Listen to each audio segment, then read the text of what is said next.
மக்களே, இன்னைக்கு நம்ம பார்க்க போற கலெக்ஷன் என்ன அப்படின்னா, எல்லாரும் வெஸ்டர்ன் வேர் அதுக்கும் ஆஃபர் போடுங்கக்கான்னு கேட்டுட்டே இருந்தீங்க. ஸோ உங்களுக்காக நம்ம கிட்ட கிடைச்ச வெஸ்டர்ன் வேர் இப்போ நம்ம யூஸ் பண்ணிக்கலாம் அப்படின்னால செம்மையா இருக்கு பாருங்க. சூப்பரா இருக்கு. ஸ்லீவு பின்னால பாருங்க, இல்ல நாட் வேற பின்னால கொடுத்துருக்காங்க. பின்னாலே உங்களுக்கு இந்த ஒர்க் ஃபுல்லா வந்திருக்கும் பார்த்துக்கோங்க.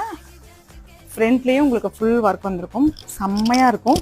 இதுக்கு நடுவில் உங்களுக்கு பெல்ட் வேற மாதிரி செம்மையா இருக்கும். இது ஆல்ரெடி பாப்பா ஆல்ரெடி வேர் பண்ணியிருப்பா. இது பார்த்தீங்கன்னா ஆல்ரெடி நம்ம கொடுத்துட்டு இருந்த ரேட் பார்த்தீங்கன்னா 699 ஆக்சுவலி ப்ரைஸ். ஸோ இன்னைக்கு நம்ம ஆஃபர் ப்ரைஸ்ல நம்ம கொடுக்கணும் அப்படிங்கிறதுனால ஜஸ்ட் 599 தான் நம்ம கொடுக்க போறோம். அதுவும் ஃப்ரீ ஷிப்பிங்ல கொடுத்துட்டு இருக்கோங்க. ஸோ மறக்காம யூஸ் பண்ணிக்கோங்க. நான் எல்லாத்துக்குமே ரேட்டோட சொல்றேன். கலர்ஸ் வேணும்னா நீங்க எனக்கு ஸ்கிரீன்ஷாட் எடுத்து அனுப்புங்க. அதோட கலர்ஸ் வேணா நான் அனுப்புறேன். இது பாருங்க, இது ஒரு கோட் டைப். ஓகே, இதுல உங்களுக்கு கோட்டும் வந்துடும். செம்மையா உங்களுக்கு ஒரு கோட்டு உள்ள போட்டு வெளியே வர்றது. இதுக்கு பெல்ட் மாதிரி ஒரு நாட்டும் உங்களுக்கு கொடுத்துருவாங்க. ஸோ இது